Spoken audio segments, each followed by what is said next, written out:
قُلِ ادْعُوا الَّذِينَ زَعَمْتُم مِّن دُونِهِ، اے نبی تم فرما دو کہ جن ہستیوں کے بارے میں تمہارا زعم ہے نا اللہ کے سوا، تو انہیں پکار کے دیکھ لو،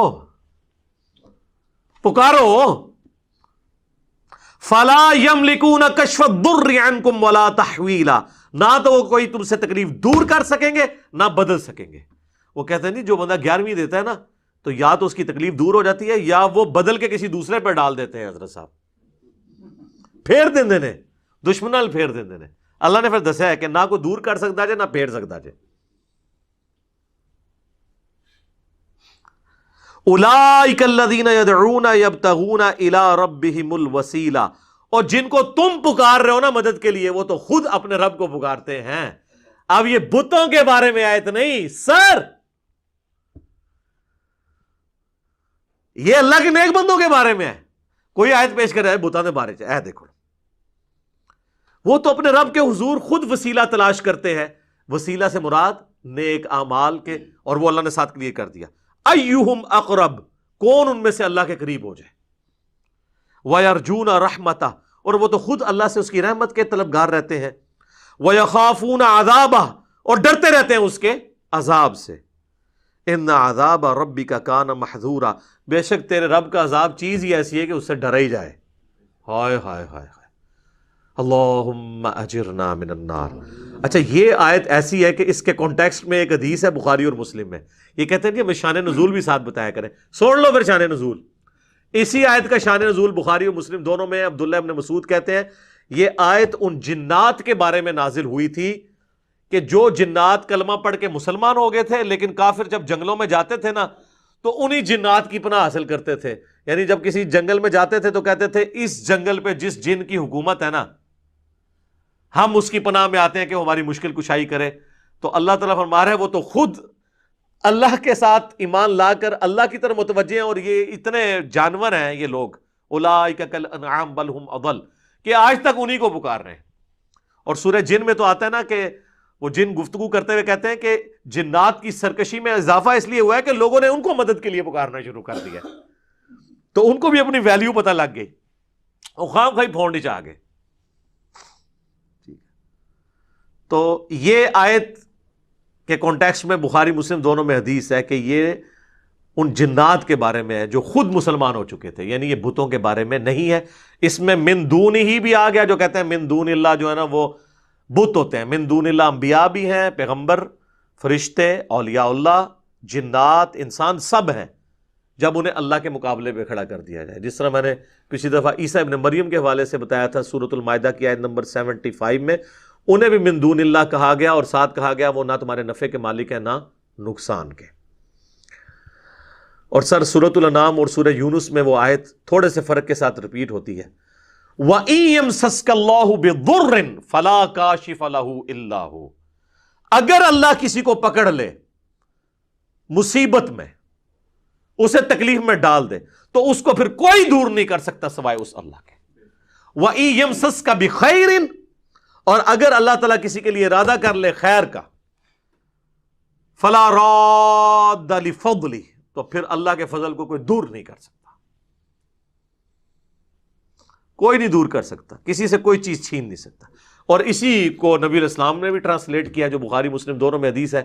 نبی علیہ السلام فرض نماز کے بعد دعا مانگا کرتے تھے، اللہم لا مانع لما اعطیت ولا معطی لما منعت ولا ينفع ذا الجد منک الجد، اے اللہ جسے تو عطا کرے اس سے کوئی چھین نہیں سکتا، جسے تو چھین لے اسے کوئی دے نہیں سکتا، اور کسی بھی شخص کو اس کا عہدہ اور منصب فائدہ نہیں دے سکتا۔ سیدھی سی بات ہے۔ صحیح مسلم میں حدیث ہے، جس کو اس کے عمل نے پیچھے چھوڑ دیا اس کا نسب اسے آگے نہیں لے کے جا سکتا۔ البتہ اگر کسی کا عمل درست ہے پھر نسب کا فائدہ ہوگا، پھر حسن و حسین ہی جنتی نوجوانوں کے سردار ہوں گے، اور سیدہ فاطمہ ہی جنتی عورتوں کی سردار ہوں گی، جو صحیح بخاری میں آیا، مسلم میں بھی ہے، اور جامعہ ترمذی مسند احمد میں موجود ہے۔ رضی اللہ عنہم اجمعین وعلیہم السلام اجمعین، آمین۔ اب میرے بھائیو، اللہ تعالیٰ کی کرم نوازی ہے کہ اس نے انسانیت کو بغیر پروٹوکول کے ڈائریکٹ اپنے سے مانگنے کی اجازت صرف نہیں دی ہے بلکہ حکم دیا ہے۔ آپ کو پتا ہے کہ آلموسٹ 17ویں صدی عیسوی کے اندر برٹش امپائر کے اندر ایک قانون پاس ہوا تھا، اسے کہا جاتا ہے میگنا کارٹا. آپ جا کے گوگل پہ لکھیں میگنا کارٹا، یہ ان کے آئین کا ایک حصہ ہے. میگنا کارٹا کے تحت ہر شخص کو رعایا میں سے یہ حق مل گیا کہ وہ اپنے حکمران سے جا کے اپنا ایشو ڈسکس کر سکتا ہے. اس کو انہوں نے میگنا کارٹا کا نام دیا. تو ڈاکٹر سراج صاحب رحمہ اللہ فرمایا کرتے تھے کہ انسانیت کا میگنا کارٹا قرآن میں آیا ہے. یہ تو صرف ان کی رعایا ہے نا، ساری انسانیت جن و ان سب کے لیے میگنا کارٹا قرآن میں ہے. سورۃ البقرہ آیت نمبر 186 وَإِذَا سَأَلَكَ عِبَادِي عَنِّي فَإِنِّي قَرِيبٌ. اے نبی جب بھی میرے بندے آپ سے میرے بارے میں پوچھے نا تو آپ فرماؤ میں تمہارے بہت قریب ہوں. اجیب الدعوۃ الداعی اذا دعان، میں ہر پکارنے والے کی پکار کو سنتا ہوں جب وہ مجھے دعا کے لیے پکارے. لیکن شرط کیا ہے؟ فَلْيَسْتَجِيبُوا لِي وَلْيُؤْمِنُوا بِي لَعَلَّهُمْ يَرْشُدُونَ. لیکن لوگوں کو بھی چاہیے کہ میرا کہنا مانے، میری بات مانے اور مجھ پہ ایمان لائے جیسا کہ ایمان لانے کا حق ہے، تاکہ وہ رشد و ہدایت پا سکے. یہ ون وے ٹریفک نہیں ہوگی سر، آپ کو بھی کچھ کرنا ہوگا پھر رسپانس آئے گا. اب میں چاہ رہا ہوں کہ آخر میں آج کی کلاس میں جتنا ہمارا ٹائم یہ بچا ہے 35-40 منٹ، اس میں وہ 10 بڑے بڑے جو وسوسے ہیں، اشکالات ہیں، ایمبیگوٹیز ہیں، دھوکے ہیں جو علماء سو دیتے ہیں اپنی پبلک کو یہ بات منوانے کے لیے کہ بابوں کو پکارو، ولیوں کو پکارو، پیغمبروں کو پکارو، فرشتوں کو پکارو، بس اللہ کو نہ پکارو. اور جب کوئی کہ اللہ کو پکارو تو کہنے پیچھے تو اللہ ہی ہے. انہوں نے اللہ نو بھی پیچھے کر دیتا ہے، نبی نو بھی پیچھے کرتا ہے. نبی کے مقابلے پہ اپنے اپنے بزرگ کھڑے کر لیے. جب ہم کہتے ہیں یار یہ تو قرآن میں تو یہ لکھا ہے، وہ کہتے ہیں جی ہمارے بزرگوں کو قرآن نہیں آتا تھا، اور ہمارے بزرگ تو وہی کچھ بتا رہے ہیں، پیچھے نبی نے، نبی بھی پیچھے. جب توحید کی بات کریں کہ بھئی اللہ سے دعا مانگو، وہ کہتے ہیں ہم جو بزرگوں سے بھی مانگتے ہیں، ہم کب کہتے ہیں وہ خود دیتے ہیں، وہ اللہ سے لے کے دیتے ہیں. پیچھے اللہ ہی ہے، اللہ بھی پیچھے، نبی بھی پیچھے، تے بابے اگے لے آندے. اور جو کہتا ہے کہ یار ان کو ہٹاؤ بابوں کو، اور اس کو بڑے آسان الفاظ میں کہتا ہے کہ مرنے سے پہلے اے مسلمان کر لے اس پہ غور، کتابوں کا خدا اور ہے، بابوں کا خدا اور. اس کے خلاف ہو جاتے ہیں کہ یہ کہتا ہے 2 خدا ہیں. نہ سر، خدا ایک ہی ہے، لیکن جن کوالٹیز کے ساتھ آپ کے بابوں نے بتایا وہ کوالٹیز وہ نہیں جو آسمانوں سے نازل ہوئے دین میں تھی. گویا کہ پھر الگ ہی آپ نے اپنا خدا بنا لیا، اگرچہ مان اسی کو رہے آپ. وہ 10 اشکال میں ایک ایک کر کے کوشش کرتا ہوں کور کروں جلدی سے، تاکہ آج ہی ہماری کلاس کنکلوڈ ہو جائے.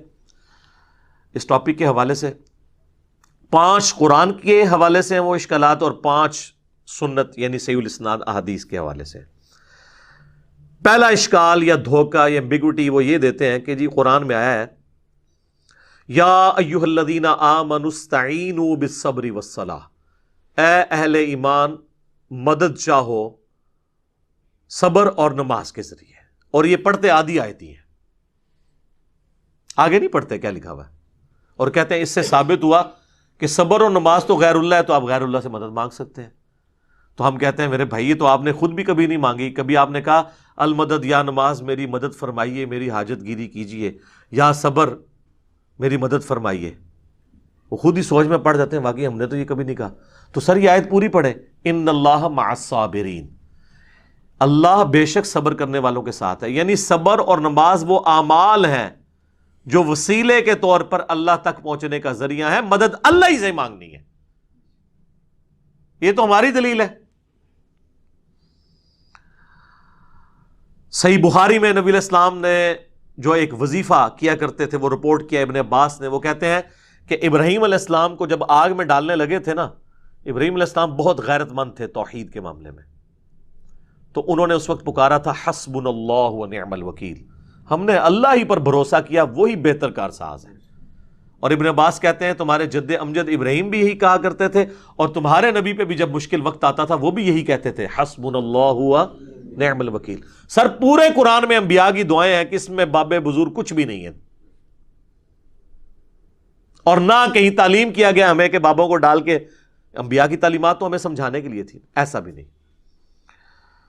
جامعہ ترمذی میں ایک حدیث ہے، اس کی صحیح سند المستدرک للحاکم میں ہے اور سنن نسائی الکبریٰ میں کہ نبی صلی اللہ علیہ وآلہ وسلم ہر مصیبت اور پریشانی میں کہا کرتے تھے یا حی یا قیوم برحمتک استغیث، اے خود سے زندہ ہر چیز کو تھامنے والے، میں تیری رحمت کے ساتھ تیری مدد کا سوال کرتا ہوں۔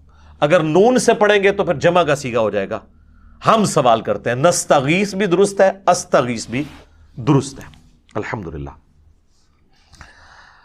اچھا، اب دوسرا اشکال سنیں جی۔ وہ کہتے ہیں جی عیسیٰ علیہ السلام کے بارے میں قرآن میں آیا ہے، انہوں نے کہا تھا من انصاری الی اللہ، تو قال الحواریون نحن انصار اللہ۔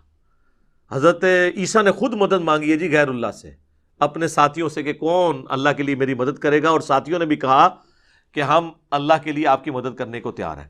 تو اس کا مطلب یہ ہے کہ حضرت عیسیٰ کے صحابہ جو ہیں وہ حضرت عیسیٰ کے مشکل کشا ہوئے نا پھر تو، یعنی حضرت عیسیٰ نہیں مشکل کشا، ان کے ساتھی ان کے مشکل کشا تھے۔ واہ واہ سبحان اللہ۔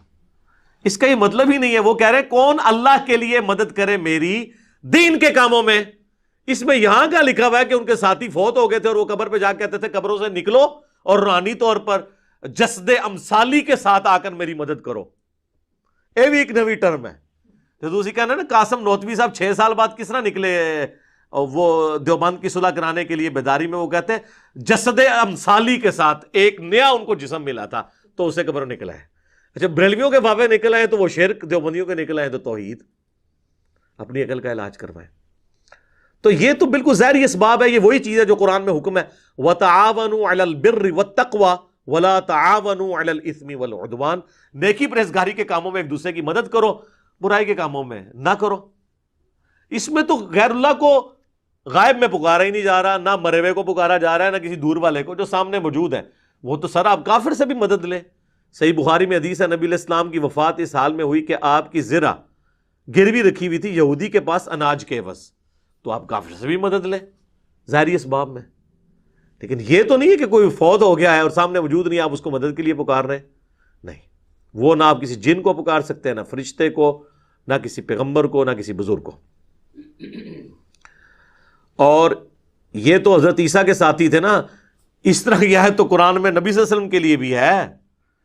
سورۃ الاعراف میں آیت نمبر 157 ہے، جس میں اللہ تعالیٰ نے باقاعدہ حکم دیا ہے اہل ایمان کو کہ تمہارا ایمان اس وقت کامل ہوگا کہ جب تم نبی کی مدد کرو گے ان کے دین کے سلسلے میں۔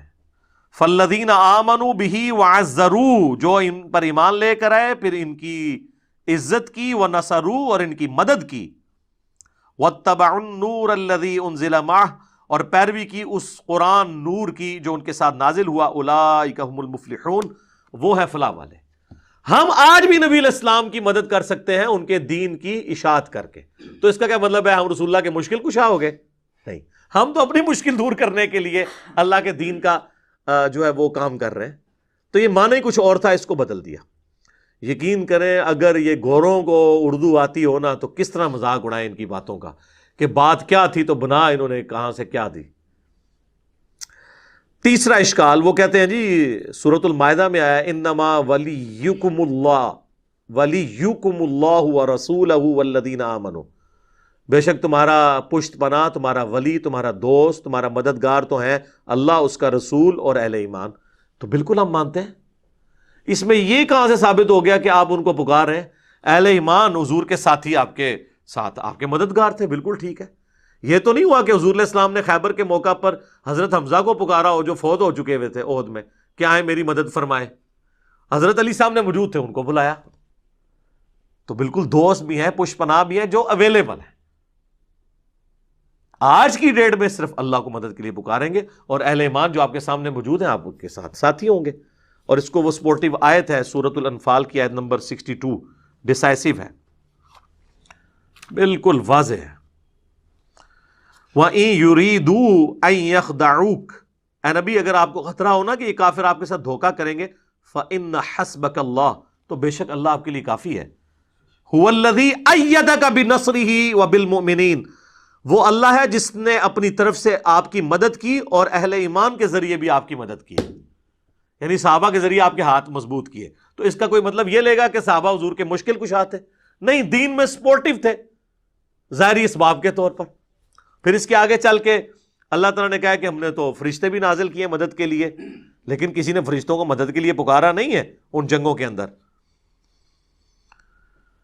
پھر 64 نمبر آیت میں آتا ہے یا ایھا النبی، اے اللہ کے نبی، حسبک اللہ، اللہ آپ کو کافی ہے، ومن اتبعک من المؤمنین، اور جو آپ کی اتباع کرنے والے مومنین ہیں وہ بھی آپ کو کافی ہیں۔ تو اس کا کیا مطلب ہے؟ حضور جو ہے وہ حسبنا اللہ و نعم الوکیل کی بجائے وہ اپنے صحابہ کا حسبنا پڑھتے تھے؟ نہیں، آپ کے سپورٹیو تھے دین کے حوالے سے، جس طرح آج کی ڈیٹ میں ہم بھی نبی الاسلام کے سپورٹیو ہیں، ہم ان کے دین کا کام کر رہے ہیں الحمدللہ، اور اللہ سے امید کرتے ہیں اللہ تعالیٰ ہمیں جنت الفردوس میں اپنے محبوب علیہ السلام کا ساتھ نصیب کرے گا انشاءاللہ۔ اللہم انا نسألک جنت الفردوس مع النبیین والصدیقین والشہداء والصالحین، آمین۔ چوتھا اشکال، وہ کہتے ہیں جی قرآن میں ہے سورہ التحریم میں فَإِنَّ اللَّهَ هُوَ مَوْلَاهُ وَجِبْرِيلُ وَصَالِحُ الْمُؤْمِنِينَ، رسول اللہ کا مولا تو ہیں اللہ، جبریل اور مومنین، اور اس کے بعد فرشتے بھی۔ اچھا، اس کا مطلب ہے کہ حضور علیہ السلام المدد یا جبرائیل کہتے تھے؟ نہیں، یعنی وہ ان کے پش پناہ ہیں، جب اللہ تعالیٰ کسی کی ڈیوٹی لگاتا تھا وہ حضور کے ساتھ کام کرتے تھے، آپ کے صحابہ آپ کی خدمت گزاری میں تھے، یہ مطلب ہے۔ یہ تو نہیں کہ آج کی ڈیٹ میں آپ نے پکارنا ہے، نبی الاسلام نے کبھی یا جبرائیل المدد کہا ہے، بلکہ قرآن میں سورہ انفال میں ہے کہ اللہ نے اپنے نبی سے وعدہ کیا کہ ہم غزوہ بدر میں، احد میں فرشتے نازل کریں گے، تو حضور نے تو فرشتوں کو خود نہیں پکارا، اللہ نے کہا ہم بھیجیں گے۔ پکارنے والا معاملہ کہیں نہیں ہے مدد کے لیے کسی کو۔ تو اگر یہی والا معنی لیا جاتا تو صحابہ کرام جو ہے وہ کہہ رہے ہوتے یا امیر حمزہ المدد، کسی نے نہیں کہا، یا جبرائیل المدد کسی نے نہیں کہا، جو سامنے موجود ہے۔ پانچواں اشکال، وہ کہتے ہیں جی قرآن میں سورہ توبہ میں ہے وَمَا نَقَمُوا إِلَّا أَنْ أَغْنَاهُمُ اللَّهُ وَرَسُولُهُ مِنْ فَضْلِهِ، کیا ان کو یہی بات بری لگی نا کہ جو اللہ نے اور رسول نے اپنے فضل سے انہیں غنی کر دیا؟ اور یہ آیت لوگوں نے اپنے گھروں کے باہر لکھ کے لگائی ہے کہ اللہ اور اس کا رسول دونوں ہی غنی کرتے ہیں۔ سر یہ آیت اتنی لمبی آیت ہے جس کا ایک چھوٹا سا ٹکڑا ہے، سورہ توبہ کی آیت نمبر 74، جس میں نبی علیہ السلام پہ جو قاتلانہ حملہ ہوا تھا، جس پہ میری یوٹیوب پہ ایک ویڈیو بھی ہے رسول اللہ کا قاتل کون، اس میں بھی میں نے سورہ توبہ کی یہ آیت ڈسکس کی تھی 74 نمبر۔ اس کے اندر یعنی یہ والا پورشن ڈسکس ہوا ہے کہ اللہ تعالیٰ ان کو کیا یہی بات بری لگی کہ اللہ تعالیٰ نے اپنے فضل سے ان کو اور رسول نے اپنے فضل سے ان کو غنی کر دیا۔ یہ بات ان کے لیے تکلیف دہ ثابت ہوئی، کن کے لیے؟ منافقین کے لیے، کیونکہ وہ کہتے تھے ہمیں مال غنیمت میں زیادہ حصہ ملے۔ تو یہ سٹارٹ کہاں سے ہو رہا ہے؟ یحلفون باللہ ما قالوا، یہ اللہ کی قسمیں کھاتے ہیں، وَلَقَدْ قَالُوا كَلِمَةَ الْكُفْرِ، حالانکہ وہ کفر کر چکے، وَكَفَرُوا بَعْدَ إِسْلَامِهِمْ، اور کفر اختیار کیا اسلام کے بعد، وَهَمُّوا بِمَا لَمْ يَنَالُوا، اور انہوں نے وہ ارادہ کیا تھا جس میں کامیاب نہیں ہوئے، یعنی حضور کو شہید کرنے کا تبوک سے واپسی پہ۔ پھر ساتھ آیا وَمَا نَقَمُوا إِلَّا أَنْ أَغْنَاهُمُ اللَّهُ وَرَسُولُهُ مِنْ فَضْلِهِ، کیا ان کو یہی برا لگا کہ اللہ اور اس کے رسول نے اپنے فضل سے ان کو غنی کیا؟ یعنی اللہ کے ٹکڑوں پہ یہ پل رہے ہیں، رسول اللہ ان کو مال غنیمت میں حصہ دیتے ہیں، اس کے اگینسٹ انہوں نے یہ کیا کہ یہ نبی علیہ السلام کی جان کے دشمن بن گئے۔ اس سے یہ کہاں سے ثابت ہو گیا کہ آپ نے اللہ کے رسول کو مدد کے لیے پکارنا ہے؟ یہ چیز ہی کچھ اور تھی اور انہوں نے کچھ اور بنا دی۔ کانٹیکسٹ بالکل واضح ہے، اور اس کو سپورٹیو وہ حدیث جو میں نے پچھلی دفعہ بیان کی تھی بخاری اور مسلم دونوں میں، کہ 70 صحابہ کو جب دھوکے سے شہید کرنے لگے تو انہوں نے کیا کہا؟ اے اللہ ہمارے نبی کو ہمارے حال کی خبر کر دینا، ہم اپنے رب سے مل رہے اس حال میں کہ ہم اپنے رب سے راضی، ہمارا رب ہم سے راضی، ہم حضور کے دین پر ثابت قدم ہیں، اے اللہ ہمارے نبی تک ہماری یہ خبر پہنچا دینا۔ اور بخاری کے الفاظ ہیں حضرت جبرائیل نے آ کے خبر دی، انہوں نے یہ بھی نہیں کہا کہ اے جبرائیل آپ خبر پہنچا دیں، یا رسول اللہ انظر حالنا، انہوں نے نہیں کہا، انہوں نے کہا اے اللہ آپ خبر کر دیں۔ تو اس سے 3 عقیدے میں نے کہا تھا کلیئر ہوئے، علم الغیب، حاضر و ناظر، اور مسئلہ استعانت یعنی غیر اللہ کو پکارنا۔ تینوں مسئلے جو انہوں نے بنائے ہوئے ہیں غلط طریقے سے وہ فارغ ہو گئے اس ایک حدیث سے۔ تو صحابہ تو یہ کرتے تھے، ان کو نہیں پتا تھا یہ قرآن میں آیت ہے وَمَا نَقَمُوا إِلَّا أَنْ أَغْنَاهُمُ اللَّهُ وَرَسُولُهُ مِنْ فَضْلِهِ، وہ یہ مطلب نہیں رہتے تھے۔ لے جی یہ 5 اشکال تو ختم ہوئے جو قرآن سے دیتے تھے۔ اب 5 احادیث والے بڑے مشہور ہیں، وہ بھی میں کور کر دوں۔ چھٹا اشکال، صحیح بخاری میں حدیث ہے جی میں کان بن جاتا ہوں، میں ہاتھ بن جاتا ہوں، میں پاؤں بن جاتا ہوں. پوری تصوف اس کے اوپر کھڑی ہوئی ہے، اور وہ اس لیے کہ یہ بھی آدھی حدیث پیش کرتے ہیں، پوری تو ان کی موت ہے. یہ صحیح بخاری میں حدیث ہے، نبی علیہ السلام نے فرمایا، حدیث قدسی ہے کہ اللہ تعالیٰ فرماتا ہے جس نے میرے ولی کے ساتھ دشمنی کی میرا اس کے خلاف اعلان جنگ ہے.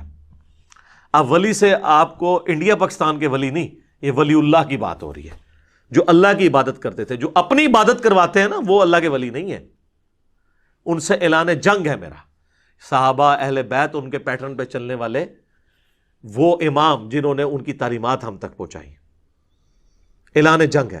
اور میرا بندہ میرا قرب کسی چیز سے حاصل نہیں کر سکتا جو فرائض میں پابندی سے حاصل کرتا ہے. پہلی چیز فرض ہے، پھر نوافل کے ذریعے میرا اتنا قرب حاصل کرتا ہے کہ میں اس کے کان بن جاتا ہوں جس سے وہ سنتا ہے، میں اس کے ہاتھ بن جاتا ہوں جس سے وہ پکڑتا ہے، میں اس کی آنکھیں بن جاتا ہوں جس سے وہ دیکھتا ہے، میں اس کے پاؤں بن جاتا ہوں جس سے وہ چلتا ہے. بس اتنا کر کے وہ کہتے ہیں جس کے ہاتھ اللہ کے ہاتھ بن جائیں پھر ایتھوں اوتھے نہیں پہنچن گے، اے ابو کو رزلٹ کر لیندے.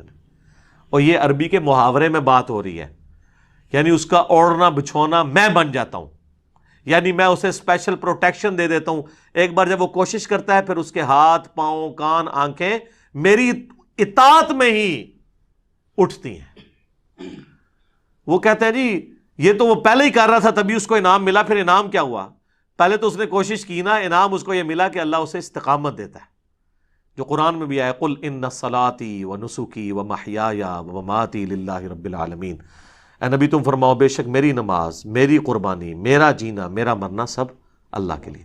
اچھا اس حدیث کا اگلا حصہ نہیں پڑھتے، اگلے الفاظ ہیں کہ جب وہ مجھ سے کوئی دعا کرتا ہے میں دعا قبول کرتا ہوں، اور جب مجھ سے پناہ طلب کرتا ہے اپنے دشمن کے اگینسٹ تو میں اسے پناہ عطا کرتا ہوں. تو میرے بھائی جس کا ہاتھ اللہ خود بن چکا ہے وہ دشمن کی گیچی خود کیوں نہیں مروڑ دیتا؟ اللہ سے کیوں مانگ رہا ہے؟ اس لیے کہ کوئی نہیں ایسے کر سکتا، اللہ ہی سے مانگنا ہے. ورنہ وہ کہتے ہیں ہاتھ بن گیا پاؤں بن گیا تو اب وہ جو مرضی کرے. اور ویسے آپ کو شرم نہیں آتی کہ اللہ کا پاؤں کوئی بنے گا؟ اس کا فزیکل معنی آپ لیں گے کہ اللہ کسی بزرگ کا پاؤں ہے تو پھر آپ پہ 295C لگے گی. آپ اس پیغمبر کی بھی توہین کریں گے اور اللہ کی بھی. تو یہ بات ہو رہی ہے محاورتاً، اور آگے الفاظ حدیث کی اس کی حفاظت کر رہے ہیں. لہٰذا یہاں سے دھوکہ دینا بند کریں. اور اس کو سپورٹیو حدیث ہے بخاری مسلم دونوں میں. اما عائشہ کہتی ہیں جب بادل نظر آتے نا اور آندھی چلتی تو ہم لوگ خوش ہوتے کہ بارش آئے گی، اور حضور صلی اللہ علیہ وسلم کے مبارک چہرے پر پریشانی کے آثار آ جاتے. تو میں کہتی اللہ کے نبی لوگ تو خوش ہو رہے ہیں بارش آئے گی اور آپ پریشان ہو رہے ہیں. تو آپ فرمایا کرتے اے عائشہ مجھے کیا پتا کہ ان بادلوں سے آگ برسے گی یا بارش کا پانی. تو کسی نے نہیں کہا یا رسول اللہ آپ کو نہیں پتا بارش کا پانی برستا ہے. لیکن حضور کا یقین اللہ پہ دیکھیں. پھر آپ نے سورہ الاحقاف کی وہ آیت تلاوت کی کہ قوم عاد پہ عذاب اسی طریقے سے آیا تھا کہ سخت گرمی کے بعد ایک بادل نمودار ہوا اور وہ ساری قوم اس کے نیچے آ گئی اور کہا کہ ابھی بارش برسے گی، اس میں سے آگ نکلی، سب ہلاک ہوئے. حضور نے سورہ احقاف کی آیت پڑھ کے کہا کہ مجھے بتاؤ عائشہ مجھے کیا پتا کہ اس بادل میں سے عذاب آنے والا ہے یا اللہ کی رحمت. اور پھر حضور علیہ السلام یہ دعا کیا کرتے اے اللہ اسے ہمارے لیے رحمت بنا دے جو بادل آئے ہیں. اگر حضور علیہ السلام اپنے بارے میں کہہ رہے ہیں کہ مجھے نہیں پتا کہ اس میں سے کیا ہونا ہے، تو آپ بابوں کے بارے میں کیا کہہ سکتے ہیں؟ وہ اشارہ کر کے یہ کر دیں گے تو وہ کر دیں گے. حضور علیہ السلام کا ذرا یقین دیکھیں کہ فیصلے اللہ نے کرنا ہے. تو میرا خیال ہے یہ کافی ہے. ہاتھ بن جاتا ہوں پاؤں بن جاتا ہوں، اس کی اگر پریکٹیکل مثال ہوتی تو نبی علیہ السلام کی مبارک ذات ہوتی. البتہ اس میں جہاں معجزات ہیں وہ ہم مانتے ہیں، جو بخاری مسلم میں آپ نے دعا کی بارش نازل ہو گئی، پھر اگلے خطبے میں وہی بندہ کھڑا ہوا پورے ہفتے تک بارش ہوتی رہی، اس نے کہا یا رسول اللہ ہمارے تو گھاٹ ٹپک رہے ہیں، تو آپ نے مبارک انگلی سے اشارہ کیا، اللہ تعالیٰ نے آپ کی دعا قبول کی، وہ معاملہ الگ ہے. یہ تو رپورٹ ہوئی ہیں چیزیں. آپ جو بابوں کے بارے میں سٹوریاں بتا رہے ہیں وہ کوئی رپورٹ نہیں ہوئی ہوئی ہیں، سب جعلی ہیں. اور اگر آپ کہتے ہیں اصلی ہے تو کر کے بتاتے سر، اے کوڑا تو اے میدان. ایک نگاہ مار کے یوٹیوب سے نبی علیہ السلام سے متعلق گستاخانہ ویڈیو ڈیلیٹ کرا دیں. تہاڈی بزرگی کس دہڑے کام آونی ہے؟ کس دن کام آئے گی آپ کی بزرگی؟ آئے نا. ہمیں تو آپ کہتے ہیں امت مر جائے اگر حضور کے گستاخانہ خاکے مان رہے ہیں. امت تو بعد مرے، پہلے وہ بابے کیوں نہیں مر جاندے جنہوں کی ڈیوٹیاں نے؟ ان کے پاس تو اختیار بھی ہے اور وہ امتی نہیں ہے. انہیں اپنے نبی کا درد نہیں ہے؟ ان کو تو ہم سے زیادہ ہونا چاہیے نا. تو آپ یہ بھی کہا کریں وہ سارے بابے بھی مر جان جنہاں کو اختیار ہے نگاہ مار کے ڈیلیٹ کرنے دا، وہ نہیں کروا رہے. علمی طور سے تو ویسے مر گئے نے ہوں، تو دوسرے طریقے نال بھی مارنا ہے تو اس طریقے نال مارو، ساڑی جان چھڈو. اچھا جی، 7واں اشکال وہ کہتے ہیں نہیں، مسلم شریف میں حدیث ہے حضور نے ایک صحابی سے کہا کہ مانگ کیا مانگتا ہے؟ حضرت ربیعہ سے جو وضو کروایا کرتے تھے، سل ربیعہ. تو انہوں نے کہا جنت میں آپ کا پڑوس مانگتا ہوں. تو دیکھیں حضور نے جنت عطا فرما دی. سر یہ حدیث پوری تو پڑھے، اس کے آگے الفاظ ہیں، نبی علیہ السلام فرمایا اس کے علاوہ بھی کچھ مانگنا ہے تو مانگ لو. کہا نہیں یا رسول اللہ آپ کا پڑوس ہی چاہیے. تو آپ نے فرمایا کثرت سجود سے میری مدد کر. اب اس کو آپ نے وہ نہیں لینا کہ حضور کا مشکل کشا وہ بن گیا تھا، آپ تو ہر جگہ مدد دیکھ کے تو مشکل کشا بنا دیتے ہیں. کثرت سجود سے میری مدد کر، یعنی تم زیادہ عبادت کرو، میری مدد کرو کہ میں اللہ کو سفارش ڈال سکوں کہ یہ نیک بندہ اس کو میرے ساتھ کر دے. بالکل واضح ہے. بس سل ربیعہ سل ربیعہ سل ربیعہ، جنت مانگ لی جنت مانگ لی. اگے بھی ٹورو نا کیویں ملی جنت.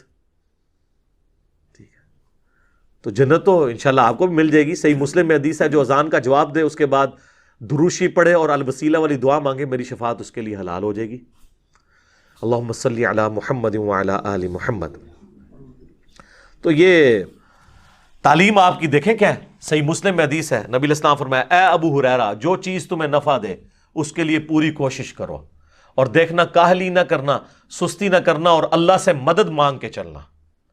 پھر بھی رزلٹ تمہارے خلاف آئے تو کبھی نہ کہنا کہ اگر میں یہ کر لیتا تو یہ ہو جاتا، اگر میں وہ کر لیتا تو وہ ہو جاتا. یہ اگر مگر شیطان کا دروازہ کھول دیتے ہیں. یہ صحیح مسلم میں تقدیر والے چیپٹر کی آخری حدیث ہے، کتاب القدر چیپٹر کی. امام مسلم نے اس کے اوپر کنکلوڈ کیا ہے کہ تقدیر پہ کوئی تکیہ کر کے یہ نہیں ہے کہ کوشش چھوڑ دے. سستی نہ کرنا، کاہلی نہ کرنا. یہ نہیں ہے کہ خالی پیپر دے آؤ اس پہ دروشی پڑھ کے پھونک آؤ، اس سے بھی کوئی پاس ہوگا. کوشش کرو، اس تو بعد بے شک جو مرضی پڑھ کے پھونکتے رہو. سستی اور کاہلی نہ کرنا، پھر اللہ سے مدد مانگنا. تو نبی علیہ السلام تو کہتے ہیں مدد اللہ سے مانگنا. اور وہ ڈیسائسو حدیث ہے جو جامع ترمذی میں ہے، مشکات میں موجود ہے. نبی علیہ السلام نے، ابن عباس کہتے ہیں مجھے سواری کے پیچھے سوار کیا اور مجھے کہا ہے بیٹے اللہ اکبر، اللہ کے حقوق کی حفاظت کر، اللہ تیری حفاظت کرے گا. ذرا الفاظ غور سے سنیں. اللہ کے حقوق کی حفاظت کر، اللہ تیری حفاظت کرے گا. کیا زبردست الفاظ ہے. اور اللہ تعالی کے احکامات کی پیروی کر، تو ہمیشہ اپنے رب کو اپنے سامنے پائے گا. تیری مدد کے لیے وہ ہر وقت ہوگا. اور جب بھی تجھے سوال کرنا ہو تو صرف اللہ ہی سے کرنا، اور جب مدد مانگنی ہو وَاسْتَعِن بِاللَّهِ تو صرف اللہ سے مدد مانگنا. اور بچے جان لے اگر پوری امت مل کے تجھے ذرے کے برابر بھی نقصان پہنچانا چاہے اور اللہ نہ چاہے تو نہیں پہنچا سکیں گے. اور اگر ساری امت، زمین و آسمان کی ساری مخلوقات مل کے ذرے کے برابر تمہیں فائدہ بھی پہنچانا چاہے نہیں پہنچا سکیں گی مگر جو اللہ چاہے.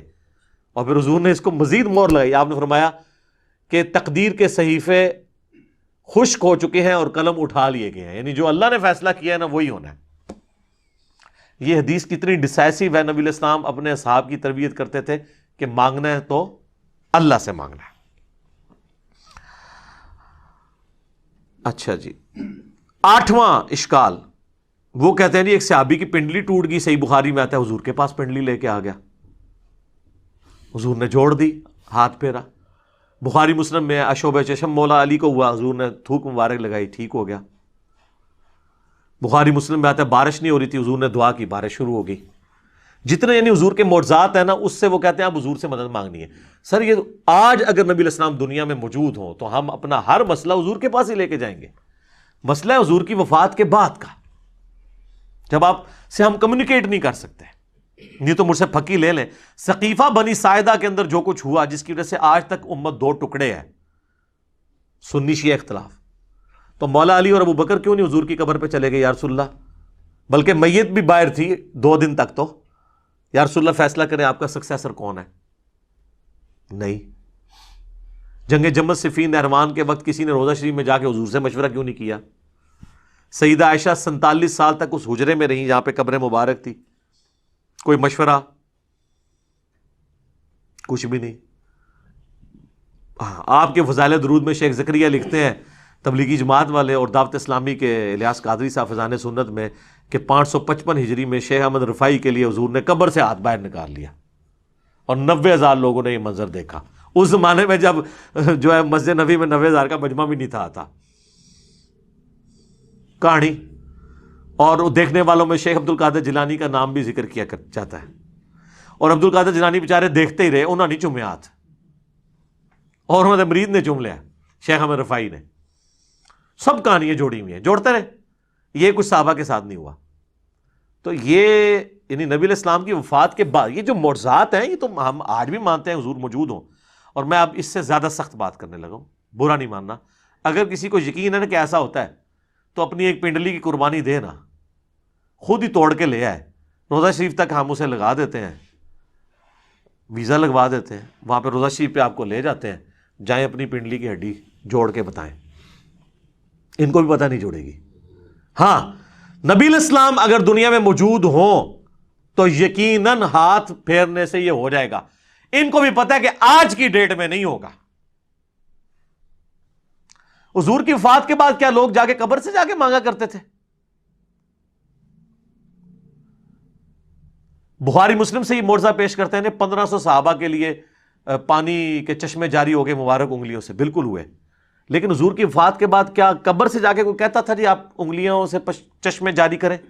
اور میں نے تو بتایا صحیح مسلم میں ایک حدیث ہے, حضرت عمر نے ایک سفر کے دوران حضور کو پانی جمع کر کے کہا کہ یا رسول اللہ آپ اپنا مبارک ہاتھ رکھ کے دعا فرمائیں نا, اس میں سے چشمے جاری ہوں.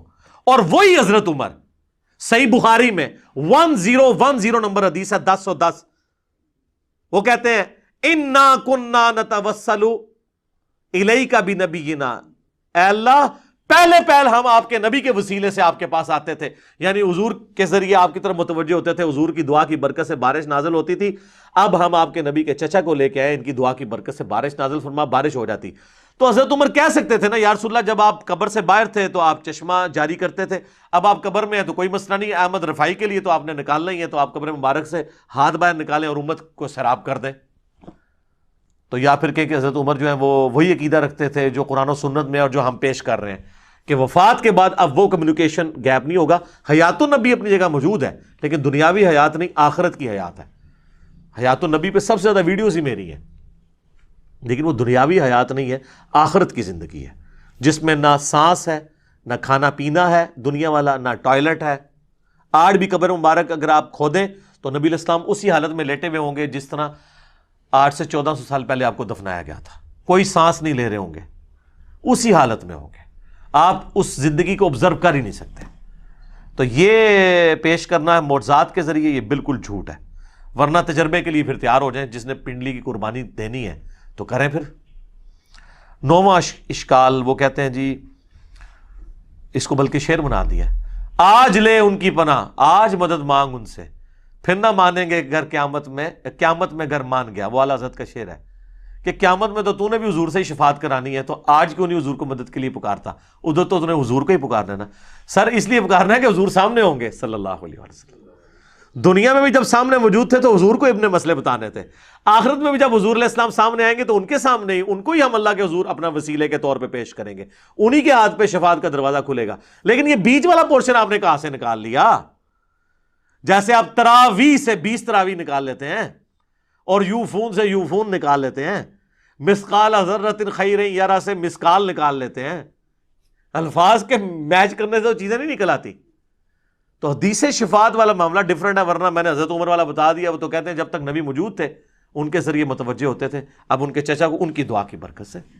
وہ کہتے ہیں جی مصنف ابن ابی شیبہ میں ایک روایت ہے اور حافظ ابن کثیر نے بھی نقل کی ہے سورہ نساء کی آیت نمبر جو 64 ہے, وَلَوْ أَنَّهُمْ إِذْ ظَلَمُوا أَنفُسَهُمْ جَاءُوكَ, جب اپنی جانوں پر ظلم کرو تو حضور کی خدمت میں حاضر ہو جاؤ, حضور شفاعت کریں گے تو اللہ توبہ قبول کرے گا. اس آیت کے کانٹیکسٹ میں ابن کثیر بھی لے کے آئے کہ ایک جو ہے نا وہ اعرابی حضور کی قبر پہ حاضر ہوا اور کہا یا رسول اللہ قرآن میں تو حکم ہے کہ یہ حکم حضرت عمر کو نہیں پتا تھا اور ایک پینڈو کو پتا چل گیا, اپنی عقل کا علاج کراؤ. اسی لیے کہا گیا نا علیکم بسنتی و سنت الخلفاء الراشدین المہدیین.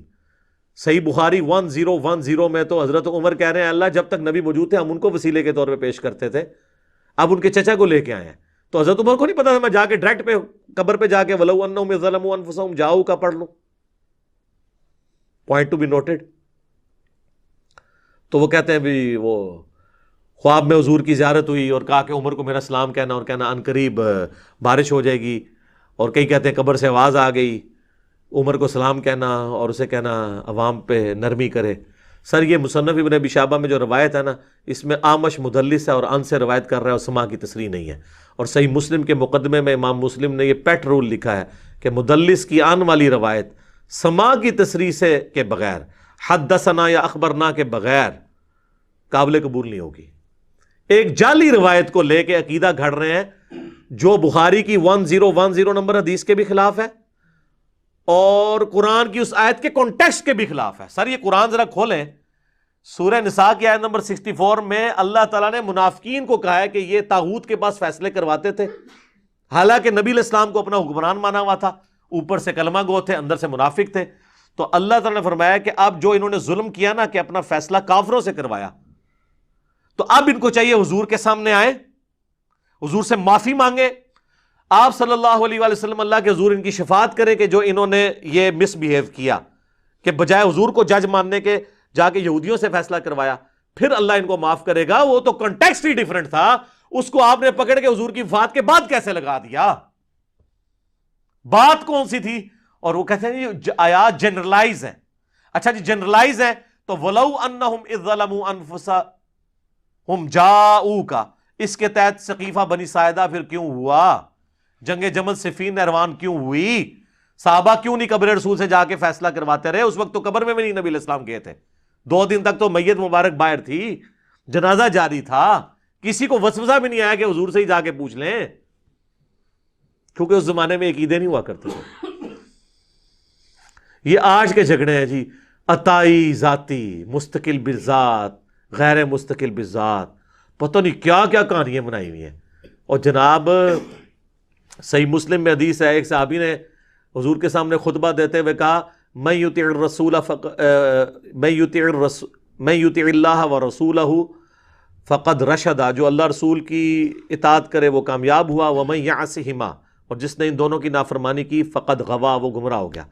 آپ نے فرمایا بئس الخطیب انت, کتنا برا خطیب ہے تو نے یہ کیوں کہا ان دونوں کی, حالانکہ جملہ کانٹیکسٹ کے ساتھ درست تھا کہ جو اللہ رسول کی اطاعت کرے وہ کامیاب ہوا, جو ان دونوں کی نافرمانی کرے وہ ناکام ہوا. لیکن حضور نے فرمایا دونوں نہیں کہنا, اللہ ایک ہے. تمہیں کہنا چاہیے وَمَن يَعْصِ اللَّهَ وَرَسُولَهُ فَقَدْ غَوَىٰ. اس نے نہیں آگے سے کہا کہ ہک ہے جڑا ہک کی ڈھو آکھے وہ کافر و مشرک ہے, وہی مواحد ہے جڑا ہک کی ڈھو آکھے. اور ابو داؤد میں آگے الفاظ ہیں, آپ نے فرمایا قم اذهب, اٹھ نکل ادھر سے, تو نے مجھے اللہ کے ساتھ شامل کر دیا. اور مسند احمد میں اور امام بخاری کی کتاب الادب المفرد میں ایک صحابی نے کہہ دیا یا رسول اللہ ما شاء اللہ وشئت, اے اللہ کے رسول جو اللہ چاہے اور جو آپ چاہے. آپ نے اجعلتنی للہ عدلا, اجعلتنی للہ ندا, کیا تو نے مجھے اللہ کے مقابلے پر کھڑا کر دیا؟ قل بل ما شاء اللہ وحدہ, بلکہ کہہ جو اکیلا اللہ چاہے. اس نے نہیں کہا یا رسول اللہ میں آپ کو عطائی مان رہا ہوں, غیر مستقل بذات مان رہا ہوں, اور میں اللہ کی اطاعت سے ہی مان. اس زمانے یہ کہانیاں نہیں سناؤندی ہیں بھائی, اردو دین سیدھا سی. ٹھیک ہے, تو اسی واسطے اسی سیدھا دین اتو بیان کر رہے ہیں, کتاباں والا دین اللہ کے فضل سے. آخری اشکال ہے جی 10واں, جس میں میرا پورا لیکچر بھی ہے, مجھے تم سے شرک کا خوف نہیں. وہ کہتے ہیں یہ کہانیاں اپنی ایک اور رکھو, شرک کا کوئی خوف ہی نہیں رہا. اچھا نہیں خوف ہے تو یہ صحیح مسلم میں کیوں حدیث ہے, صحیح بخاری میں, کہ دیکھنا میری شان کو اس طرح بلند نہ کرنا جس طرح عیسیٰ ابن مریم کو ان کے ماننے والوں نے کیا, میں اللہ کا بندہ اور اس کا رسول ہوں, مجھے اللہ کا بندہ اور رسول ہی کہنا. تو کسی نے نہیں کہا یا رسول اللہ آپ کو تو گارنٹی ہے وہ میں شرک نہیں کرے گی, تو آپ یہ ہمیں نصیحت کیوں کر رہے ہیں؟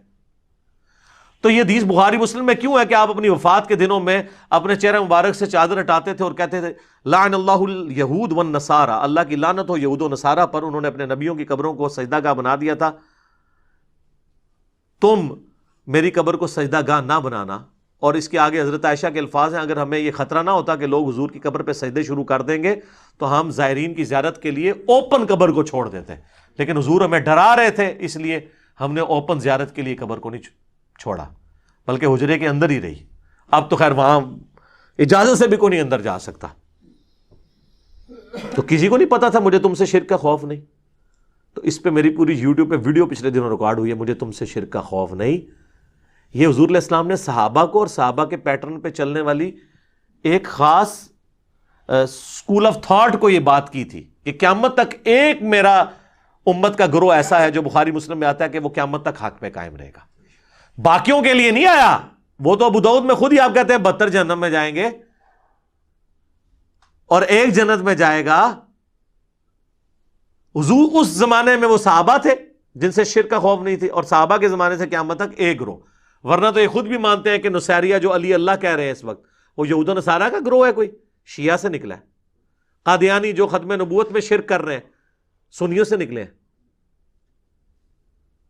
اور حلولیہ جن کو کشف المعجوم میں خود علی اجویری صاحب نے کہا یہ گمراہ فرقہ ہے، جو کہتے ہیں بندے کے اندر اللہ گھس جاتا ہے، یہ شرک نہیں ہے.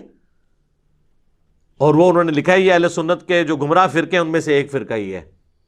خود انہوں نے مانا ہے کہ سنیہ دے جڑے 12 فرقے نے 10 حق ہوتے نے 2 گمراہ نے، انہیں حلولی ہے جو حلول کا عقیدہ رکھتا ہے. تو یہ شرک تو ہوا ہے. اور اس حدیث کی شرح آپ ابن حجر اسقلانی کی فتح الباری پڑھ لیں یا عمدۃ القاری جو ہے پڑھ لیں بدر الدین عینی کی. دونوں نے لکھا ہے کہ یہ پوری امت کے لیے گارنٹی نہیں ہے، خاص طبقے کے لیے ہے. ادروائز امت میں لوگ شرک میں مبتلا ہوئے ہیں. صحیح مسلم میں حدیث ہے جس کے جنازے میں 40 ایسے لوگ شریک ہوں جو شرک نہ کرتے ہوں تو ان کی شفاعت قبول کر لی جائے گی. تو جنازہ تو پڑھتے ہی مسلمان ہے.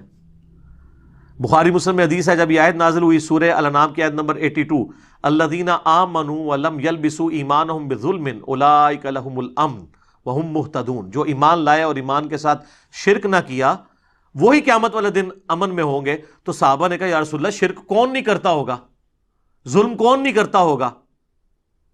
وہ صحابہ تو چھوٹے سے گناہ کو بھی ظلم سمجھتے تھے. تو حضور نے فرمایا یہاں ہر ظلم نہیں، اس ظلم سے مراد ہے ان الشرک لظلم عظیم. سورہ لقمان کی آیت نمبر 13 تلاوت کی نبی علیہ السلام نے کہ یہاں شرک یعنی جو ایمان لانے کے بعد شرک نہ کرے اس کے لیے گارنٹی ہے کہ وہ امن میں ہوگا. باقی گناہوں کے معاملے میں اللہ تعالیٰ ٹالریٹ کر لے گا. اور سر وہ جو حدیث ہے ترمذی میں اور مسند احمد میں کہ جو شخص 10 دفعہ پڑھ لے لا الہ الا اللہ وحدہ لا شریک لہ لہ الملک ولہ الحمد بیدہ الخیر یحیی و یمیت وہو علی کل شیء قدیر، فجر اور مغرب کے بعد بغیر پاؤں بدلے تو اسے کوئی چیز نقصان نہیں پہنچا سکے گی سوائے یہ کہ وہ شرک خود ہی کر لے. اس میں یہ الفاظ ہے. تو حضور کو تو کہنا چاہیے شرک ختم ہو گیا تو پھر شرک کہاں سے کر لے. تو اس کا مطلب یہ ہے کہ لا الہ الا اللہ پڑھ کے بھی اگر کوئی شرک کر رہا ہے نا تو بے شک وہ نماز کے بعد لا الہ الا اللہ پڑھتا رہے یا موت کے وقت لا الہ الا اللہ پڑھتا رہے کوئی فرق نہیں پڑنا اگر ساتھ وہ شرک کر رہا ہے. جو سورہ یوسف میں آیا کہ اکثریت لوگوں کی اللہ پر اس حال میں ایمان لاتی ہے کہ وہ شرک بھی کر رہی ہوتی ہے ساتھ. چلو مسلمان تو برا مانیں گے، غیر مسلم اللہ کو مان بھی رہے ہیں اور شرک بھی کر رہے ہیں ساتھ. کرسچن اللہ کو مان رہے ہیں، ہندو اللہ کو مان رہے ہیں، ساتھ شرک بھی کر رہے ہیں. تو یہ ایک پورا ڈیٹیل ٹاپک تھا، اس کے اوپر میں نے الگ سے ویڈیو ریکارڈ کروا دی ہے. 5 لیکچرز میں اینڈ پہ بتا دیتا ہوں چونکہ اب میں سب کچھ کور نہیں کر سکتا. نمبر 1 مجھے تم سے شرک کا خوف نہیں، رومن میں لکھیں. نمبر 2 وسیلے کے ذریعے دھوکہ، وسیلے کو ہم مانتے ہیں لیکن وسیلہ استعانت کو ثابت نہیں کرتا. نمبر 3 قصہ موسیٰ اور خضر، اس کے اوپر پوری تصوف کھڑی کی ہے، پورا لیکچر دیا ہے. نمبر 4 تخت بلقیس، کہتے بندہ لبو کیڑا سی بندہ لب لے میں لب لے. اللہ نے ایسا بندہ اٹھ چھڑیا ہے کہ انہیں سارے بندے لب لینے. اور 5واں حضرت اویس کرنی، وہ کہتے ہیں ویسی روحانی سلسلہ ہوتا ہے. یہ 5 لیکچرز ہیں یعنی یہ 5 گھنٹے مزید ہیں لیکن قرآن کلاس متحمل نہیں ہے.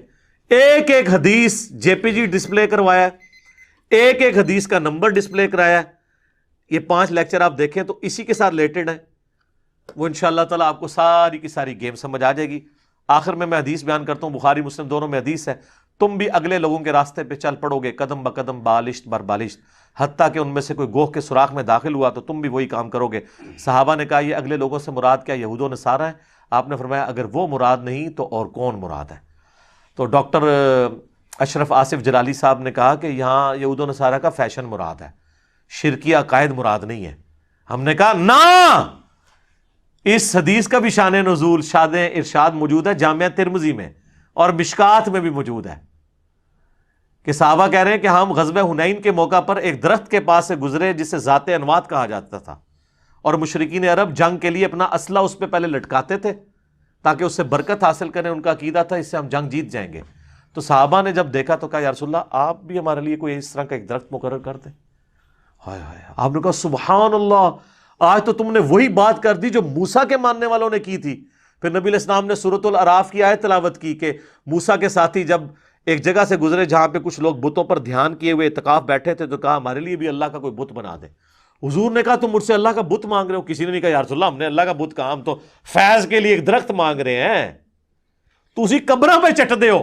حضور نے درخت نہیں چٹن دیتا اور کہا کہ اے بھی اللہ کا بت بنا لگے ہو تسی. تو آپ فرمایا تم نے موسیٰ کے ماننے والی بات کر دی. پھر آپ فرمایا اللہ کی قسم تم بھی اگلے لوگوں کے پیچھے چل پڑو گے، یعنی جو جو شرکیہ کام انہوں نے کیے تم بھی کرو گے، یعنی اس امت میں بھی یہ کام آئیں گے. تو یہ حدیث بخاری مسلم کی وہ شرح بیان کر رہی ہے کہ یہاں مراد فیشن نہیں ہے بلکہ شرکیہ عقائد ہیں جن سے اللہ تعالی ہمیں محفوظ رکھے.